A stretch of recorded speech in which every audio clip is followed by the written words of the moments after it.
Oxygen at the major, they won a single game during the group stage. They got very close against Wolves twice, lost 2 times in overtime. One of those was an 8-7 where really it could have gone either way. And then their final game of the major was an 8-7 over Oxygen, which, you know, at the time was a very strong North American team. So Gladiators, yeah, you're damn right they deserve this spot. They took it away from Order. They also took down Bliss in the promotion relegation tournament to get this spot. There's absolutely no doubt they deserve it.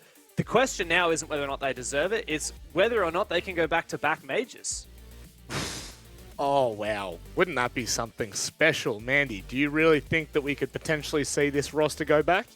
I think it is definitely possible. What you need here in APAC South is consistency. So far, the Gaming Gladiators, they really haven't played too much of APAC South. They've really only played 2 Playdays. It's kind of hard to judge just how good their form is right now, but they are definitely within that top 2 for me.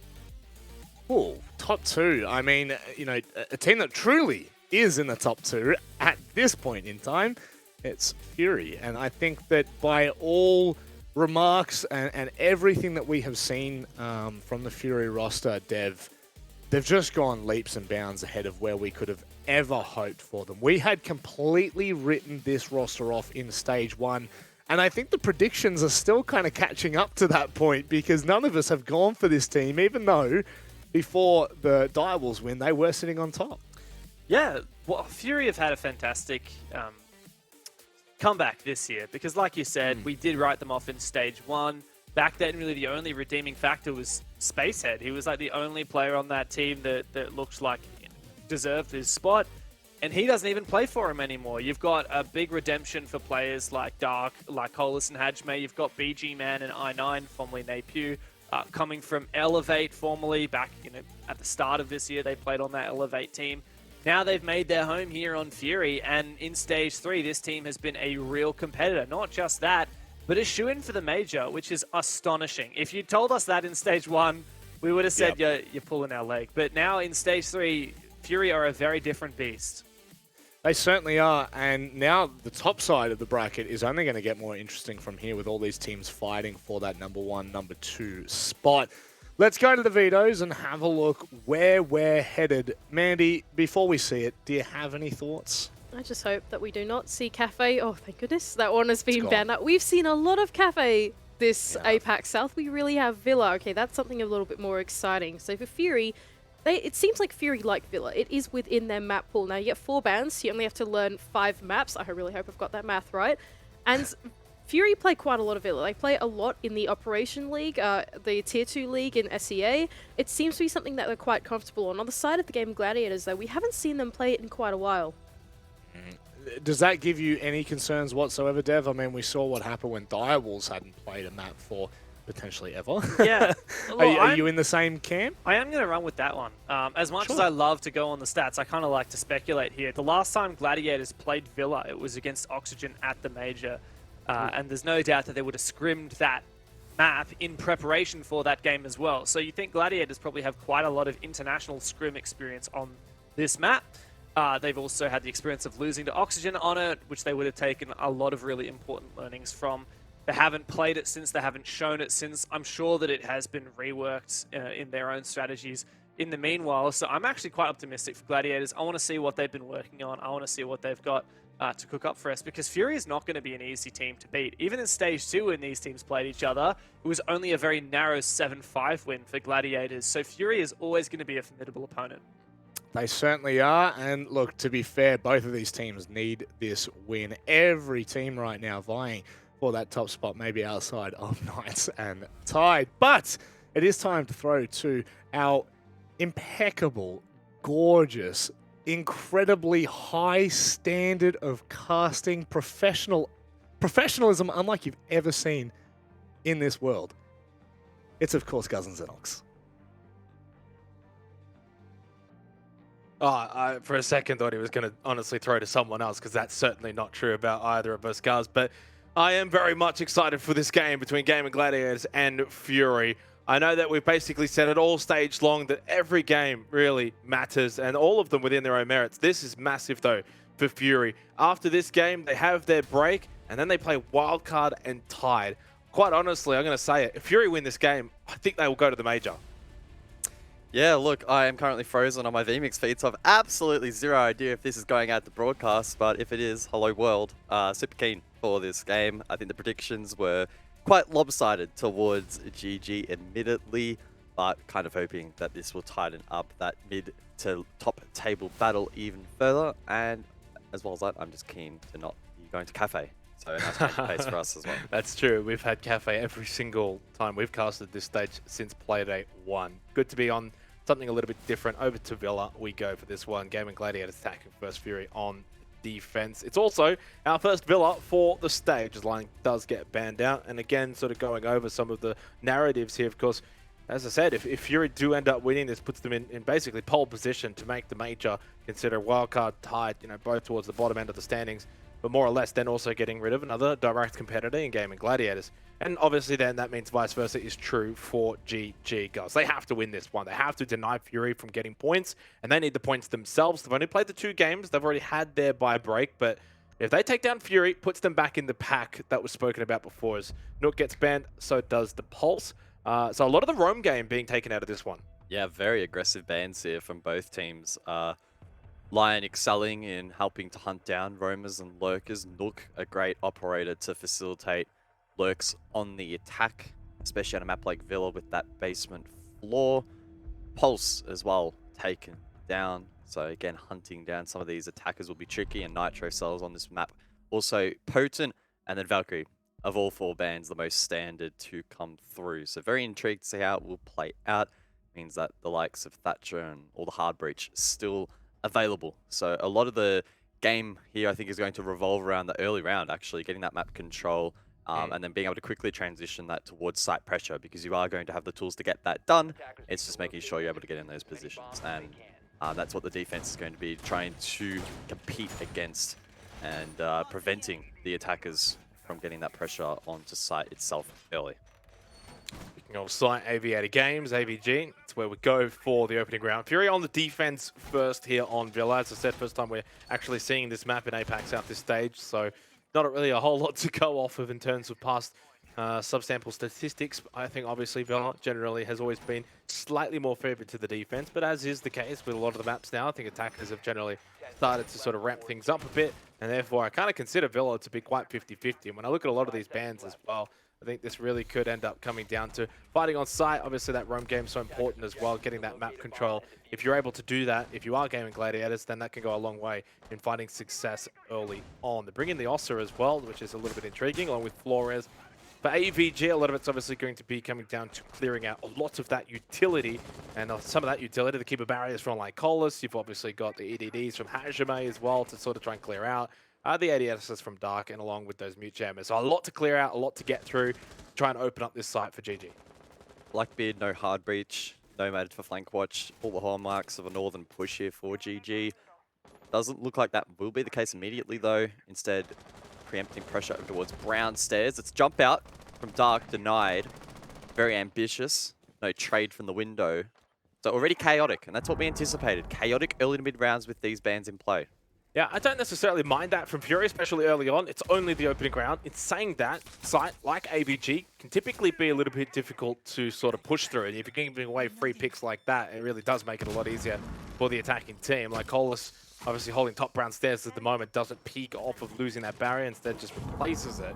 But now down a player, it does sort of mean that the GAIMIN GLADIATORS can clear through, a little bit slower if they need to. They've got time to honestly get through. A lot of Brown stairs presence though. It does mean like Colas, when he swings, should get traded, and does so. It's 1-for-1, but it's now Brown stairs position control for GAIMIN GLADIATORS. Sure is. The plan's working out. BG Man able to fortify site just in time before Hovvin's able to swing. Half the round to go.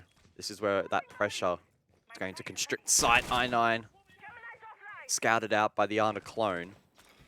Droned out as well to confirm his position. Needs to try and make a play alongside BG Man to even out the man count, but it's Ape elsewhere. BG Man, Hajime now in the 2 versus 4. The Nitro cell to maybe recover the round, but that won't make a play. Oh, Talon shield in hand. Hajime as well. Another bad Nitro here from the defense, and BG Man stranded in 1 versus 4. Picked off, and GG take round 1. Yeah, I don't know if you're standing in the middle of the doorway to sort of just rip that Nitro cell. That was a little bit chaotic actually from Fury in the end, but I got to give all the credits to GAIMIN GLADIATORS. That was pretty clean. for the most part. You get that early kill. I know that obviously Dark's going for some kind of run out, some kind of jump out, some kind of early kill in that round. You punish that, that's fine. Thought Brownstairs push was really good. The presence of 3-4 players around that area of the map. You trade 1 for 1. Okay, obviously if you're the player that dies, that's not ideal for you on a personal level, but for the team, that's a big win to get top Brownstairs control pretty early on in the round. I think there's about a minute and a half left or so. So it was a pretty good pace being set by the GAIMIN Gladiators. And Fury just threw too many lives away for nothing. On a site that typically you can kind of hold those positions generally rather deep into the round. AVG itself, even top Brownstairs. Positions like Vault, really good for that last 20-30 seconds as well. You really want to try and force out those late last second plants at default behind Vault door, but ultimately it was all too easy for the GAIMIN Gladiators. They take the opening round, they attack a repick heavily into the second round as well, as Fury will probably reel things in a little bit. Yeah, I think it's fair on the defense here to be quite proactive and aggressive outside of the site, especially without Pulse on the board. You do need players physically in positions outside of the objective to scout locations, but jumping out and getting aggressive is excessive, but it is only the first round, and that sort of pocket strat could sometimes work out and turn the round in your favor. So expect things to be reeled in a little bit here now. Fury were under pressure the majority of that round. There's always going to be a difficult one to bring back. So let's see now if things standardize a little bit. Kitchen defense here from Fury. Some setup, some pressure up above. And it's looking like a full map sweep from GG. Again, the Nomad once more in play to cover those flanks. Soft breach as well to help aid in this clear. Dark will be the first to potentially engage. Aruni with the DMR, but he'll fall back. Yeah, and I want to see a little bit more of this lurk play from Fury rather than the run-out play. Obviously, there's no Nook that you have to contend with throughout the map in terms of the counter lurk, and you don't have the Lion either. So I think generally Fury probably want to try and play into that a little bit and try and take some of those fights, try and get some off-meta positions, try and catch someone off guard, get that opening kill through that. I don't think you can just sit on site. With these kind of bans, you probably want to try and get involved. And did see someone from Fury lurking around 90 and they've completely fallen off it. And I don't know why. I mean, maybe, I guess, just wanting to keep full vert control, obviously, on top of kitchen dining is going to be sort of their win condition. They do drop down, though, rather early, and then they lose like Colas. So, I mean, at the moment, it's just all GAIMIN Gladiators. That's a good shot back, though, by Hashime, and he needed to hit that one. Brings it back to 4 versus 4, but they have given up a little bit of that control above. I think BG Man still maybe lingering around Astro, but minute 20, obviously GAIMIN Gladiators getting that vert control, pretty big here. It's really hard to get a feel for that pressure from GG on the top-down view, but Fury felt the heat, dropped off, obviously caught off guard. Hajime, that's 2 big kills. I mean, the swing down below was good enough, and then the Nitro to follow up, even without Pulse on the board, a staple sometimes on this site for some particular teams. So Fury doing a good job here, making the most of what was a pretty bad situation, and now it's up to GG to try and recover the round. 45 seconds to go. I was waiting for that swing from BG Man, but obviously the nade was not cooked for very long, so he also had to sort of wait.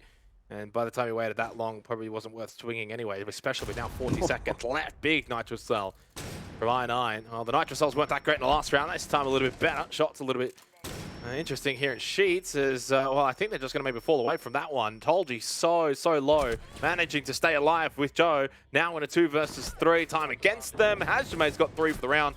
That's going to be 4, a quad for Hajime, and a big round win for Fury. It's 1-1.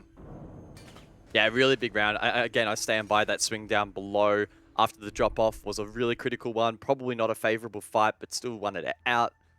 Then able to snowball from that point onwards.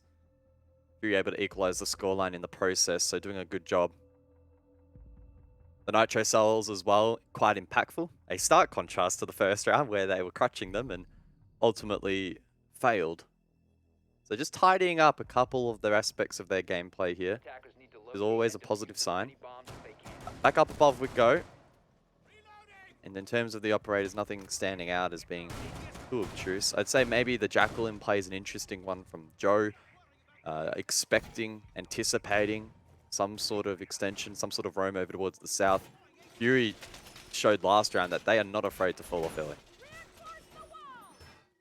I think typically when you bring in the Jackal here, you want to probably just sweep down below, expecting Fury to have a lurker down below. Again, no Lion, no Nook, so you really do want someone to be probably roaming, but you kind of look at the lineup from Fury and you wonder who's that going to really be. Maybe Dark after He places those ADSs, goes for a roam, potentially Hajime, especially if he wants to get some intriguing EDDs located around the map. But I have this feeling at the moment that Fury are not playing into the roam game. We saw a little bit of presence, obviously, in the last round above Burt control and all of that. That's pretty normal. But even when they had that player sort of positioned around 90, they fell back so quick. So to me right now, they're looking to maybe keep it a little bit more contained around the site itself and less playing into that roam game, which I think will work out well for them, because if Joe's bringing a Jackal, you don't want to be playing that roam game anyway.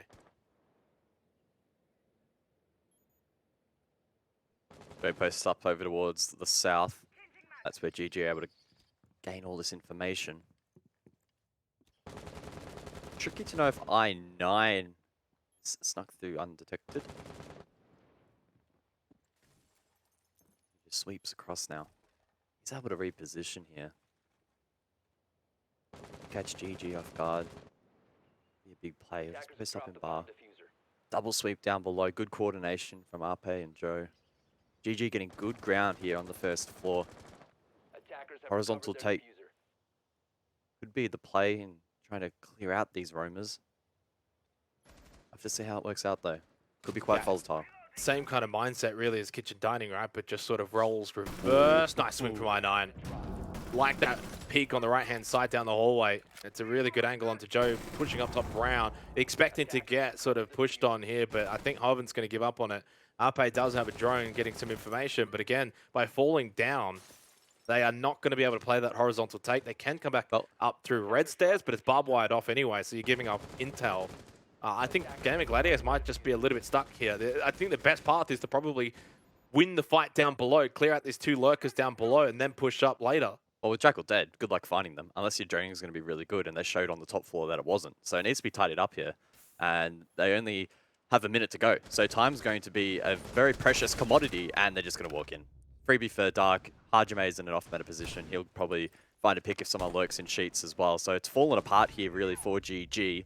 Ape has something to say about it. Hajime needs to be careful. Oh, he whiffs. This could be pivotal in the round if Hajime falls, but he steps up. Another huge kill, and Fury should lock in this round. 9 kills now between Hajime and Ape. That's a big, big win, though, from Hajime. Rick's getting one at the low colors. One more to your left, though. That's the wrong one.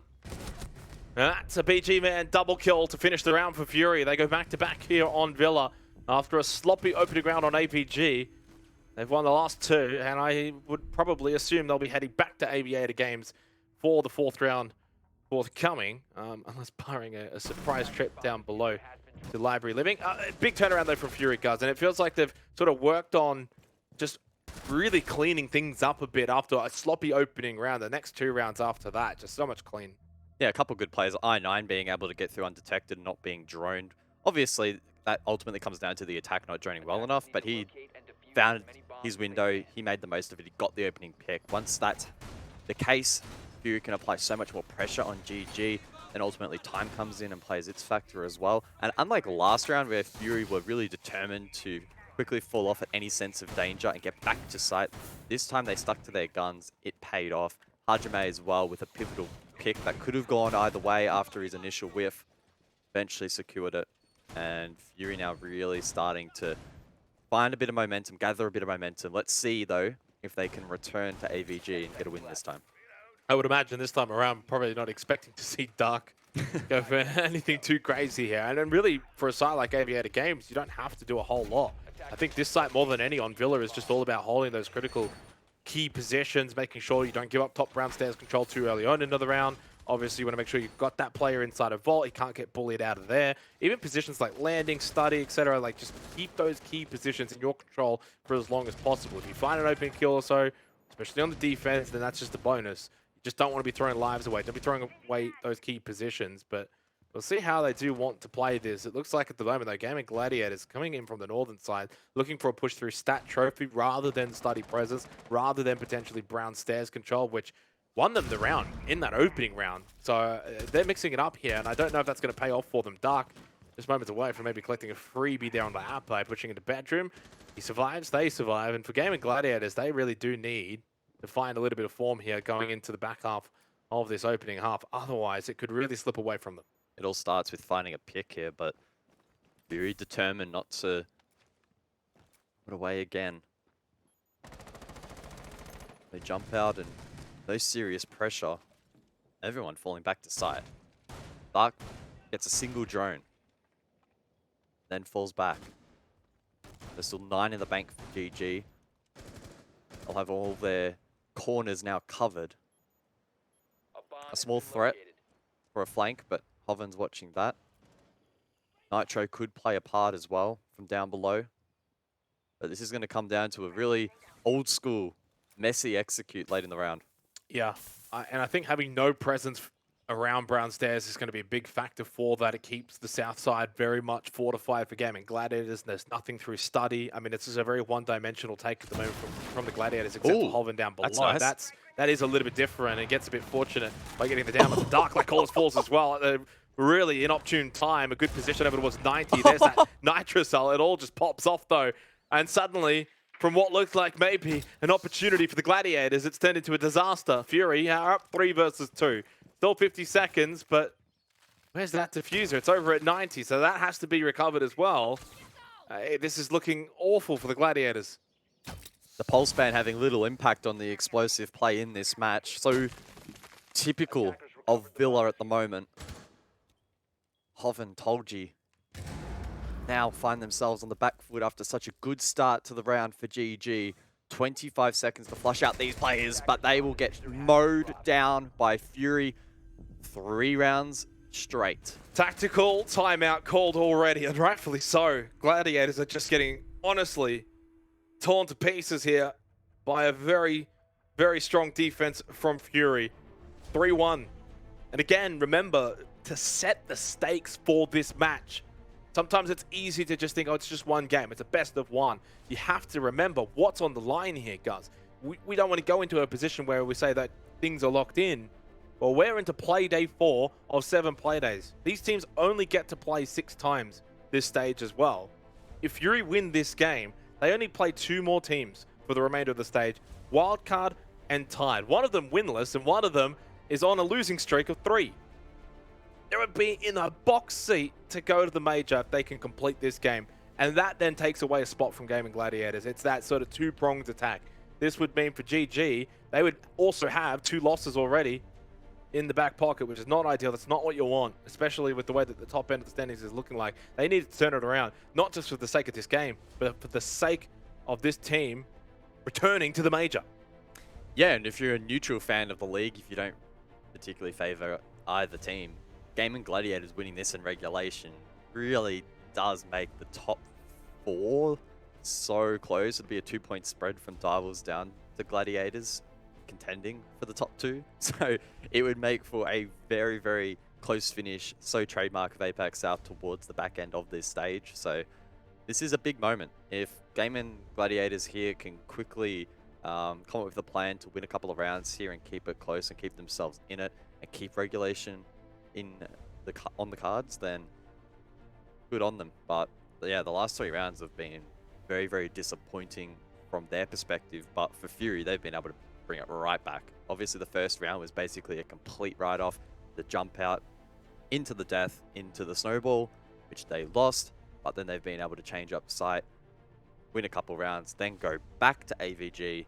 And even after a pretty disappointing start, good vert play from GG, they brought it back with vert play of their own, and then were able to lock it out. So this is, yeah, really brewing into a very exciting game, and hopefully, for the sake of the game being close, GG will be able to start mounting a round or 2 back.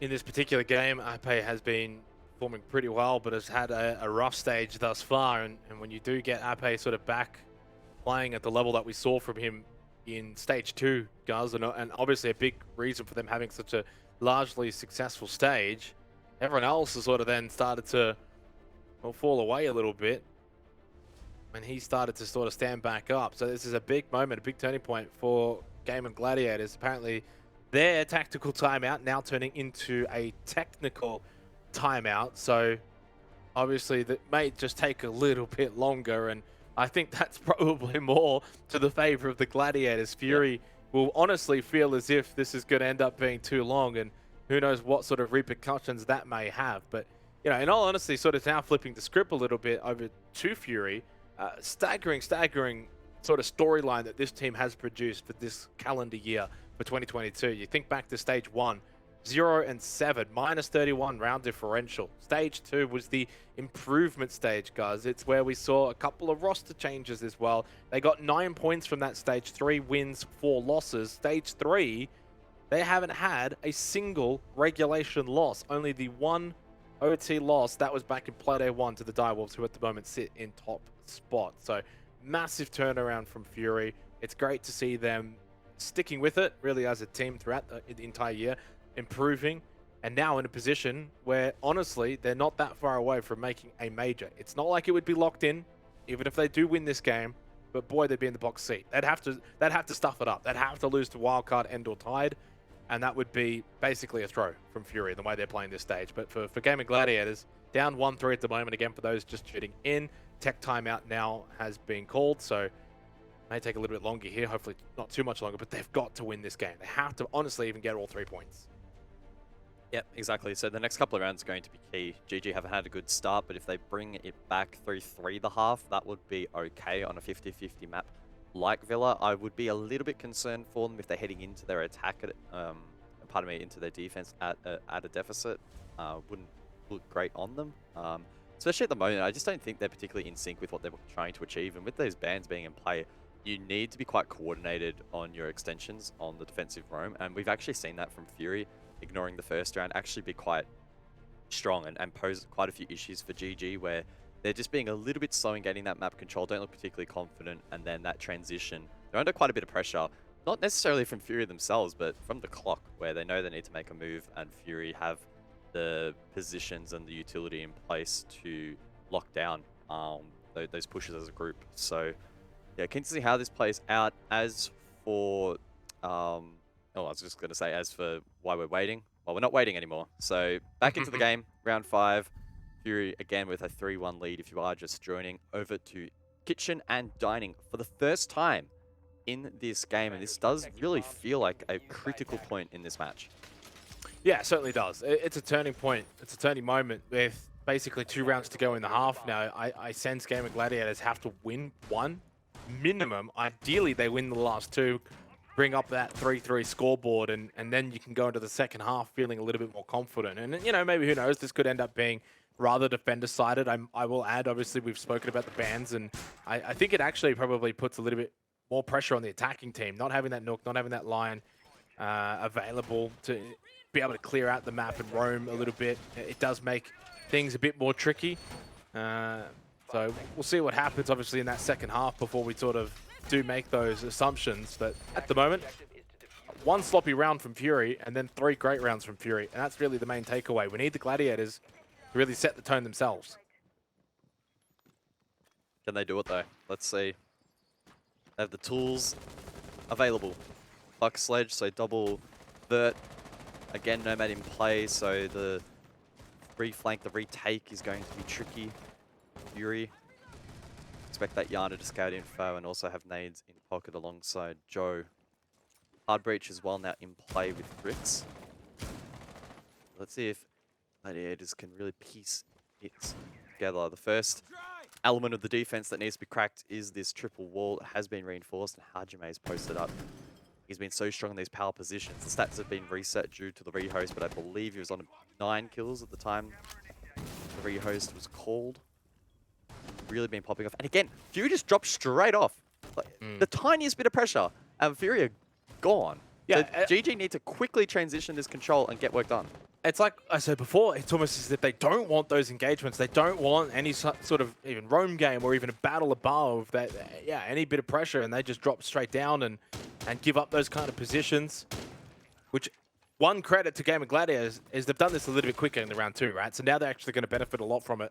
And I think this might backfire a little bit on Fury unless they go for, you know, a late wrap up red stairs and try and just peek from above and try and find a kill that way. But 90 seconds left, full vert control for GG. A lot quicker in their pacing here, and it may give them the benefit really for the remainder of this round. I think Fury really just trust themselves to the death in sight. They've got 3 bulletproof cameras up as well, so they should have a wealth of information, provided those aren't taken down from vert, which may be possible if scouted, Lycolis gets a pick, so it's hovering on the vert. So that Jules being won from down below. And Fury just seem to have such a good stronghold of every objective right now. And GAIMIN Gladiators are struggling to isolate these picks and give themselves an upper hand heading into the final 30 seconds of each round. 50 seconds left of the round. It's APAC again. The only one really that's able to find kills at the moment for GG. Lycolis gets the red ping, but he's a little bit delayed on it. So he's a little bit slow at the moment from Sheets. In fact, doesn't even push out. And it does give APAC a reprieve. He was almost going to get pushed on aggressed again. He's already found 2 kills in this round to bring it to an advantage now for the GAIMIN Gladiators after Fury got the opening pick. But I9, he gets the red ping as well. He gets the free kill. APAC just a little bit too stalled out on that position for too long and eventually got hunted down. Lycolis still has Sheets' position. 15 seconds remain. Tolji finds one. Joe as well. It's flipped once more. I9 over towards red. He would have been called out before. GG, lock it down. It was messy, but they needed a round. That's what they got. Yeah, they needed anything, really. It didn't matter how it was done, whether one player was left standing, whether it was flawless, whether they got planned, didn't matter. They got the round win. It's 2-3 going into the 6th round, so it just puts them into a position where they can come away with a decent half. Honestly, I think 3-3, both teams will feel content with that. We head to Stat Trophy for the final round of the half, and last time we saw this, it was largely similar. It was a hold down below kitchen dining with a couple of players obviously still on site. We didn't really see the horizontal take from GAIMIN Gladiators. They were trying to push down below through living and library in towards kitchen dining. It didn't work for them. I do wonder this time around, do they mix it up? Do they go for a study push? Do they push across through AVG, try and get landing control, try and push horizontal and just don't even bother with the players down below? If I'm GG, I'm just going direct. Bedroom, take control. Maybe send one down below, apply pressure, and make that Nitro a little bit more tricky if it... Well, there's not even a Nitro that they need to worry about. So yeah, for me, direct is the play. Unless GG is super confident that their drones are going to be better this time, because we saw I9 able to lurk through and get the opening pick last time. That was GG's fault in allowing that to take place. So direct may be the option. They've got the tools. Ace is very viable and really good for this particular objective. Twitch as well to deal with anything on the walls, which there isn't anyway. So we'll see how they approach it. I would be really disappointed in GG if they go for the same push and it has the same result of a Roma or a Lurker from Fury shutting down the round early. In saying that though, if they go just direct and fast on site, it all comes undone, and they'll just look a little bit silly. I think taking their time here and playing the game that they want to play is probably the better approach. And if that is a little bit slow at the start, then why not? Saying that, the way that they are positioning for this at the moment, guys, does sort of lean into the fact that they do want to go for said direct approach. They were listening. They were listening to you. There's a closet hold here from Fury, if I'm saying that correctly. So double, maybe even triple ADS in the closet. This is a real throwback to the old meta of util dump positions, but Jaeger is nowhere near as good as it used to be in terms of those ADS devices, so I don't know how viable that would be. If GG sink the util they've got, 4 nades, even a smoke or 2 required, they should be able to clear that pretty freely, but they're not going to worry about it. Oh, they will worry about it, like Cole's low. He's holding that vert position down below, so trying to prevent GG from contesting that. I think there's one more behind him. He needs to be cleared. Lycolis must be cleared here. Yeah, I think there's one more ADS still up behind Lycolis. Yeah, there is so. And then the Sawyer gate as well. So still somewhat of a fortified position, not entirely. And obviously the pressure mounting and the smoke player here too, right? You don't want to be losing Lycolis, and they will. Doesn't get any of those gas babes out. So that's a lot of utility expended, but a lot of utility denied now for Fury in the late round by getting rid of the smoke player, clearing out that closet position. It's a big win, I think, for the GAIMIN Gladiators. Now at 4 versus 3, and it almost forces I9 into action. Gets rid of that drone. There's only 3 drones left, by the way, in the server with a minute left. So a lot of that intel not going to be available for the Gladiators in the late round. 3v4. GG still looking to get boots in the ground over towards bedroom and apply more direct pressure. The dual lurk down below from GG, now over towards Astro stairs. The player prone at the top. Oh. No way this works. Ape, look to your left. I9 for 2. Again, causing chaos on this site. And now Dark is left all alone in the 1 versus 1 at Astro. Hoven's got superior health advantage, and he spots out Dark as well. And he does make sure that Dark sees nothing but darkness. It's a 3-3 scoreline going into the second half. The tactical timeout into the tech has worked wonders for the Gladiators. A lot to unpack from that round. Both teams making very questionable decisions. The smoke inside of Closet not using util, that was intriguing. Then I9 being able to get away with murder at the top of the stairs there. And then Rix as well, throwing with pistol in hand. I could go on and on and on. But if you're a neutral fan, again, this is good. This is a good result. 3-3. It's close. It's competitive. It's exciting. GG keeping their major hopes alive and using that tactical timeout well. Yeah, I think this is definitely what we wanted from this game. I'm a big fan of this Fury roster and what they've been able to do throughout the year. I predicted them last Playday as well to take down Elevate, and I'd love to see them go to the major as sort of that Cinderella story really, coming to fruition. But in this matchup, you just want to see it go the distance. I will say, if it does go to overtime though, Fury will probably benefit a little bit more from an OT win than the Gladiators would. I think Fury can afford an OT win that would put them to 9 points. And considering they run home with the two teams that they play after this, they'll still feel comfortable that they can make the major. Whereas for the Gladiators, well, that regulation loss really has hurt them. They would obviously ideally want all 3 points here and denying everything away from Fury. If the Gladiators do win this game, guys, the top 4 would be on 8, 7, 6, and 6 points. And obviously, we've only got one more game tonight, and that's the 2 bottom teams, so that's not going to be an effect either. It would actually, if the Knights win, they'd go to 5 points. They'd only be 3 points away from top spot. So it gives them maybe some hope there as well. And they play the Gladiators next week. Big game, big half coming up, though. 3-3 scoreline. Fury now on the attack and being led in by I9 on the drone.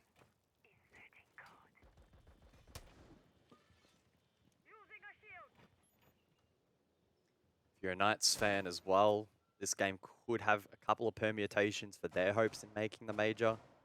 That's still resting on the shoulders of that final game tonight. Knights versus Tide. So not going to complicate and overwhelm anyone with that right now, but again, just reaffirming how every single game, every single round, every single point towards the standings is critical for these two teams, but every other team hoping that their chance of making the top 2 will stay alive. Halfway through round 7 though, Fury getting control over towards the north. Montang obviously getting control of 90, minute and a half. Has the Fuser as well. Hashmay on the sledge. Soft breach available, but at the moment just sitting on red stairs, not really offering a whole lot. And the Montang shifting away from 90.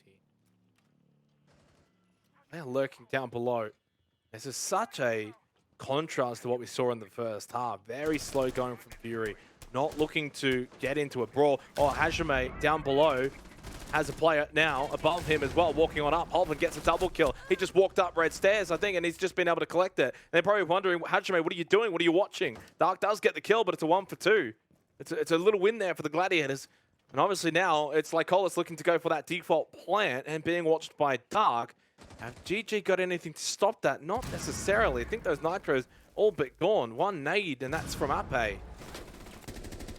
30 seconds, Dark Force deep. The cross not being watched. That exposes Joe, but he'll survive. This is messy from both teams. Both teams under pressure. Dark 1 HP in sight. Hajime down at 90. Lycolis needs to get that shield down and find some picks, but easier said than done. He's shredded, and GG win another round. You've got no pressure, Study. You've got no pressure, Brown Stairs. Of course, those players holding those kind of positions are eventually going to get involved, and you saw that with APAC. He just pushes from Brown Stairs, swings hallway looking towards 90, gets a free down onto Hajime. At some point, those positions are going to get involved. You've got to go. If you're playing the Montang, yeah, I understand it's going to be a little bit slower. You're in position. You're at that vault door. What does Dark have to do? He's got to kill that player in vault. And he whiffs it. And that's probably the round right there. That's a big, big moment. But I think you bring it all the way back to what's Hajime doing on red stairs. How does he just allow Hoven to just push in and get 2 kills free from behind? That right there is the critical moment in that round, guys. And it sets everything else up in motion. Big round win now for the Gladiators. And it's probably getting to a point for Fury where if they lose this next round, it might honestly be tack timeout from their side. It has to be a tactical, because if you don't and you lose the next round, well, that's any chance of 3 points down the drain, because GG could be on the verge of match point after that. So they put themselves in a little bit of a difficult position now, but a site rotation could freshen things up. And saw that very well from GG. Put that into effect. On their attacks, being able to adapt to different sites that Fury selected. So let's see if Fury themselves now can bring that same energy. Oryx is dangerous here. I'm a little bit scared for Fury. They do have the Jackal, however, to deal with it in the absence of the Lion. And Fury were the team to ban out Lion. So this is where you need to show your mettle and show that you can still clear roamers without that device. Yeah. Massive round now. You know, obviously for the Gladiators, they were in somewhat of a down position. They were down 1-3 when they called their timeout. They really didn't look all that clean on the attack. And obviously on the back of it, they came out really strong and won the last 2 rounds. Now on the defense, pretty clean, clinical. I liked the movement from Hoven. Had good positions on site. Fury just a little slow going. They've got to offer, and this time a bit faster. Bathroom control for I9. But where's everyone else? They're all just still outside on the balcony. I mean, he can lurk, get a bit of control over towards Astro. Kind of depends on where the yokais are from Joe. The moment he's spotted out, he's going to be in a bit of trouble. This is a very volatile part of the round. There's also a Banshee on the ground, so I9 can't really get through free. Gets the shield for free though, and the Banshee, so it's not the worst of trades. Mute Gemma as well. Okay. But this has been fruitful, and now he's in a safe position from the Nitro, so that's actually pretty well played. Not only that, but it kind of makes it a little bit difficult for, I believe it was, who was it actually down below? Was it Tolji down below to push back up Astro stairs? Suddenly now it's not clean, it's not clear, you know, do you push up? How much control do they have? It's a little bit more scary. So not only do you get rid of the utility, but you're making that position neutral, essentially, because it's not like they've got full control over it. Told you down below, yeah, you cleared out the utility. Now, obviously, I9 really trying to find out this player down below and where he's at. Swinging in, never mind, forget about down below. That's very aggressive from I9. They do get rid of Joe, like Cola's winning that one. I don't even know where I9 is feeling that pressure from, and I don't think he knows either. Just station up now, minute to go. Key players from GG now need to step up and find something back. Hajime, though, with the pinch. Southern side. Might be able to fetch some information as well. Senses a player to his left. There was, but also one to the right. Fury now at the disadvantage. PG, man, needs to go big here. He can't find anything. Big kill, though, from Dark.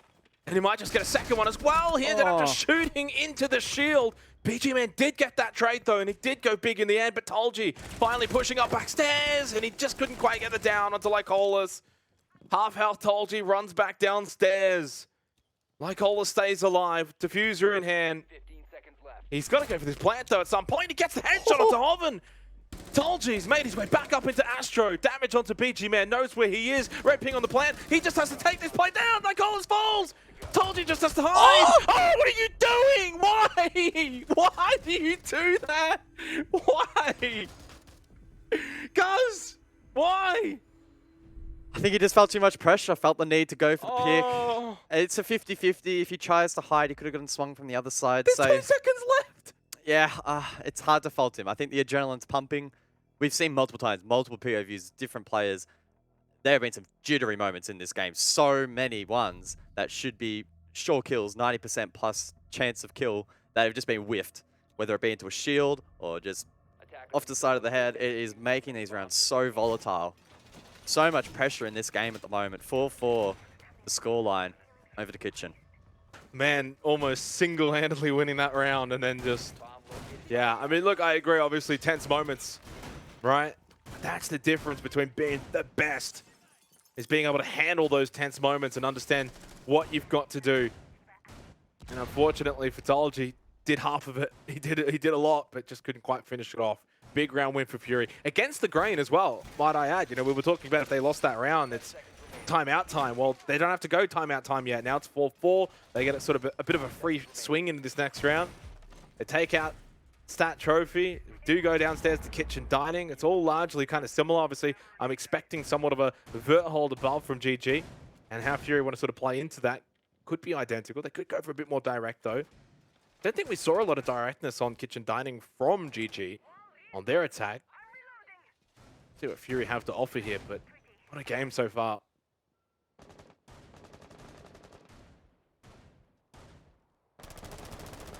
It's one of those games that you get in APAC South where You're not going to be analyzing it and going, this is the best way to play Villa in your Diamond Rank games, but you can certainly sit back and have a bit of fun. Albeit, if you're a Fury or a GG fan, that pressure is mounting alongside the players in the server. Reinforcement into living. Hajime will blow that open with an exothermic, or will it be impacted? An impact trick on that wall. I don't think I have ever seen that in my life, but I'm here for it.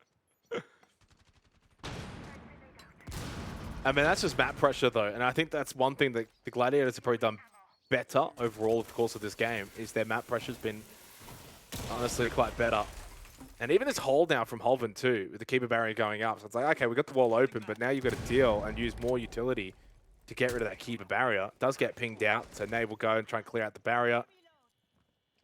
And Hoven just drops down. I think Hoven's played that perfectly. I don't think you can honestly do what he did any better. Yeah, good util soak, good time soak as well. That's half the round done. Fury can still set up for horizontal, but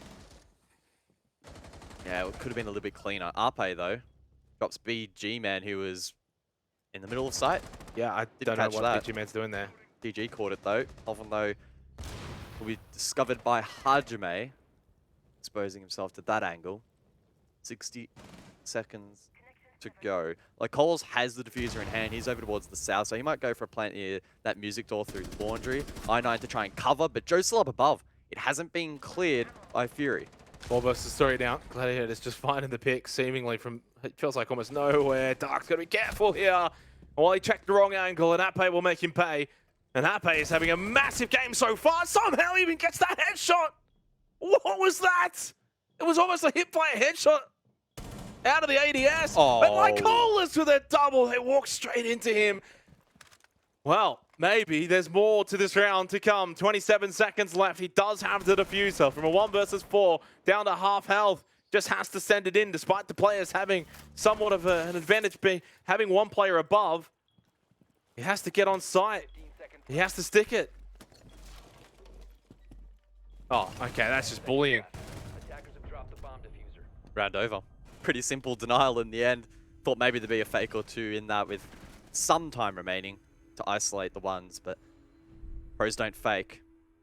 Tactical timeout from Fury. We expected it. Once GG got to 5, Fury want every single point squeezed out of this game, and they'll need to win 3 straight to achieve it. So 5-4 scoreline, and yeah, as you said, well, it's not match point. They do obviously need to win the next 3 rounds if they do want to get all the points. Yeah, that was... I still can't comprehend what just happened there. Like, was that, I don't know, bit of the old L word maybe, or I don't know. I think the word you're referring to is luck, isn't it? No, Just it's a 3-letter word and it ends with AG. Yeah, I don't want to get into that conversation with you, mate. What I will say, though, is I think a timely called tactical timeout here by Fury. We spoke about it, obviously, sort of at the beginning of that 8th round. They did go and win that one on Stat Trophy. They lose out on Kitchen Dining. It does mean AVG is going to be opened back up as well, a site that essentially they need to crack now. It was cracked in the opening round of this match by the GAIMIN Gladiators on the attack, so I think firmly the time to call this timeout. It 100% is. They've got to have a strategy in winning here on AVG.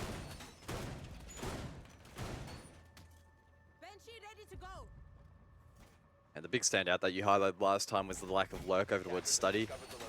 You want to go direct from the north. It's pretty advisable to have at least one player late rotate to study and pinch. Otherwise, players in study or over towards top round and down that classical hallway have pretty free reign and some really good lines of sight in towards those default plant positions near the vault door. So we'll see if Fury tidy it up this time. In terms of the lineup, it's all feeling quite same. And I would anticipate that the approach from GG would be quite similar, just being mindful that there could be some pressure from behind. This time spawns over towards the north here for Fury, so it will be a sweep. GG with the mute in play should be able to deny a bit of time, and I9, in fact, early on in this round will be the player to post up over towards study, and not a bad position for him to be. He can get out those Rotero drones, try to clear some of the util inside.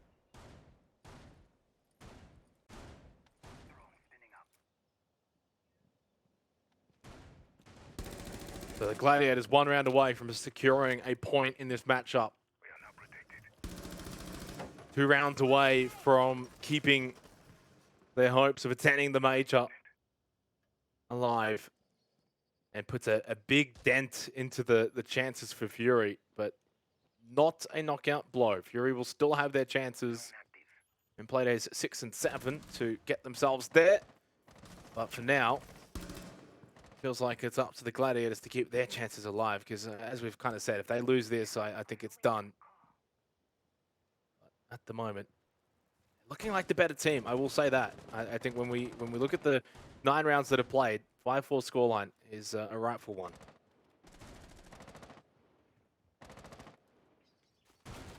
Staging out in a couple of those really pivotal moments in this match, ones that could have gone either way, but GG have just been able to get out on top. Thought for a moment there Hoven was lurking 90, but he is in fact down below. Fury with relatively free passage now. Through, gonna say heads, but the Nitro cell is massive. It's like Colas dead, Dark down. That pre-place has done dividends for the defense. And Fury now scrapping to try and salvage the round, salvage the match, and potentially salvage their position at the top of the standings. Still possible, they just can't give up on the round though. But again, there's no presence on the south side, guys. Where's your study presence? Where's your brown stairs presence? It's too one-dimensional. It means there's no pressure on Hoven, no pressure on Tolji. I mean, there's no pressure on Rick down below. It's all just 2 one-way facing from Fury, and now they're going for it, but there's 35 seconds left, so you're basically going to get straight into study. And he's got the diffuser as well, mind you. For BG, man, this is very, very risky. I mean, this is make or break. This is it. This is the win condition here. You win the fight in study, you push through, you get plant down. That's got to be your win here for Fury. Told you, probably going to just shut it down. No, big shot from BG, man. Here you go. This is the push time. 15 seconds remain. Joe spent his gas canisters elsewhere. The flash is through now from Hajime. 10 seconds remain. Rick's though with the Nitro. Joe with the gas canister will actually find one. And Fury have fallen like flies. Their entry in towards site, not successful. BG, man, trying to salvage something. He has had so much on his plate this round, but he can't get it done. Too late. It's far too late. I think we can both be in agreement for that one. 35 seconds left, and you're rotating towards study side to put some pressure on. And I think they've realized, hey, maybe we should actually have some people coming in from that side as well. Unfortunately, it does mean it's all a little bit too easy then for the Gladiators to defend a bit of a rushed attack is probably the best way I can phrase that. Match point for the Gladiators, 1 point secured. Means for Fury, the max they can get now is just 2 points. They have to fight tooth and nail to get something out of this game, though. And need everything that they can get. I hate to say it, but the chances of them going to the major could come down to 1 or 2 points. That is quite literally the truth. So you've got to fight here for these 2 rounds. You do not want to miss out on the major by 1 point because you couldn't get these 2 rounds. Divers and Elevate not complaining too much at the moment though. Divers could walk away position 1 at the end of the evening if GG win 1 of the next 2 rounds. Helps the Knights. It's one part of the Knights sort of playbook back to the top, I guess, if you will. Of course, they play tied after this. If they win that and get 3 points, puts them on 5 points, puts them up into, I think it would be 5th position, but only 3 points behind top spot. And they play GAIMIN Gladiators next week. So GAIMIN Gladiators, if they win here, go to 6 points, but then lose to Knights, Knights would then suddenly go up to 8 points, and they play Direwolves Playday 7. That could actually end up being a spot at the major in the final game of the stage. So long, long ways to go here, but also technically not that long. There's only two to three games left for these respective teams, guys. Like, and that's why all these matches so important. The ramifications, the repercussions here, massive. And when we started drawing lines through the names like the Knights, it's because we did not anticipate teams to be able to get away with what the Knights could in this instance. Teams losing 2 or more games and still being a potential for a fight towards the top end. That is just how close this stage has been, where no real 2 teams have been standing out hugely.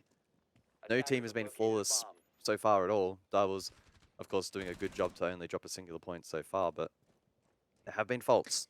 And Fury have come up short so far in this game. Still a chance to push OT though. Massive bounce back though from the Gladiators, of course, back in Playday 3. They lost 7-4 to the Direwolves.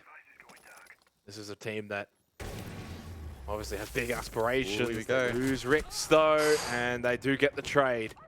Needed that one. They couldn't be down 2 players early on in this match point round. It would have probably all gone balls up, but they do manage to hold on.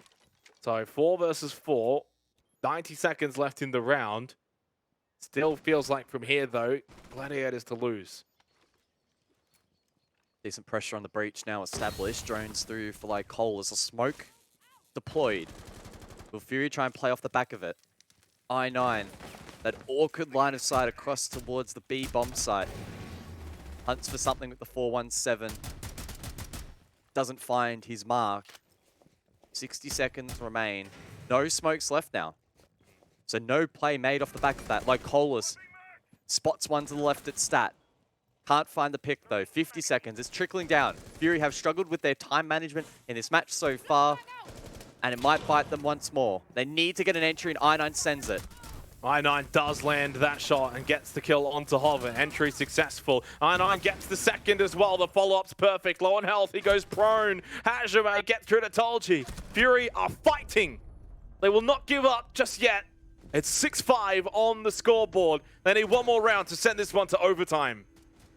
That's at least 2 huge rounds I9 has been the key player in. Earlier on in the defense when he got the opening pick on the stat defense, and I guess back to stat once more for the attack. Everyone's sort of sitting around, not really being able to make a play. Fury stalled out. He steps up and says, guys, there's one over towards stat. I'll make the play. I'll send it in. I'll find the pick. Gets good timing. Great aim on the second as well for the headshot. Really well done. And that'll be a good confidence boost for Fury, knowing that they can just get one more round. And GG are doubling down back to stat trophy for what was quite a close last encounter. Massive round in the 12th round. Can the Gladiators get all 3 points and keep their hopes of a major return up for grabs, or can Fury find a way to claw back to a 2-point result? Could you imagine from the position they found themselves in, if they can get back into overtime, then win said overtime, they would go to 9 points, Guz, and they would go to the top spot of the standings to close out Playday 4. They would be putting themselves in that position to go to the major if they can get the 2 points here. I said at the start of this game, it would mean more for Fury to get the 2 points. If someone had to walk away with 2 points, Fury's going to cherish that more than the Gladiators. Gladiators need all 3. They're a long, long way back. They've only got the 3 points at the moment. Huge round here. Season defining.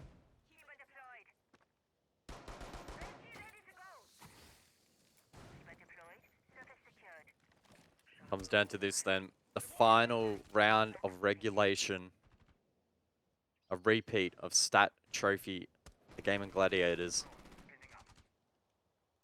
Some poor timing towards the end there to allow I9 to sneak in. Outside of that, it's actually not too bad. Bit of pressure now over towards Study though, early the defense. Not wanting that breach to get open perhaps as soon. I think it's Hoven. It is. That stat door has protection. Keep a barrier to his right on the bed. It's jiggle peeking it at the moment. Has a bit of information, but then falls back. That trophy played 4 times this match, 3 times won by the attacking team. Only once has it been defended successfully. That was back in the first half by Fury. And I9 creeps forward. We saw something similar last time, but more towards bathroom. This time now towards bedroom good again. Hoven denying. Big moment there for the Gladiators. Every little moment just adds up. That's a little bit greedy there from Lycolis. I know he got away with it last time, but the fact he's not doing 1 at a time is costly. Now he has 0 Selmas left. So this wall's not open, and that's where I9 made the play last time. That's where a lot of that information was gathered to allow him to make that play. That's shut off. And Fury now probably going to stall. I9, the key player, he's dealt with. And I think this is going to be a GG round. It should be a GG round from here. 60 seconds to go. Still 2 players that can push up red stairs, get rid of Ape, maybe make it 4-4, overwhelm site. You got a player still lurking around Astro stairs as well, and told you in towards bedroom. 50 seconds left in the round. The main avenue shut down for Fury's attack. They have to find another way, and Hajime does maybe go for that. Can he find the player at 90? This could actually reopen things up for Fury. If you find this kill, suddenly the round, he's been spotted on a default. Oh Whoa, what is my. Rex doing? Rex is just standing there. 30 seconds left. It is that 4 versus 4. Ape red stairs in the next fight. No 1v1. Headshot. Ape. And then Hoven gets rid of Hajime at 90. They knew exactly where he was. And the Gladiators know exactly what it takes to go to a major because they've been there before and they want to return. It's the Gladiators that keep the hope alive. What a game from GG on a knife's edge throughout, but they were able to crawl it back. They can be proud of that performance. It keeps the dream alive for the top 2, and that will be a big game sending ripples throughout the entire league. Ripples, shockwaves, absolute of high magnitude. Massive result for the Gaming Gladiators. 6 points is what they go to, and it sets up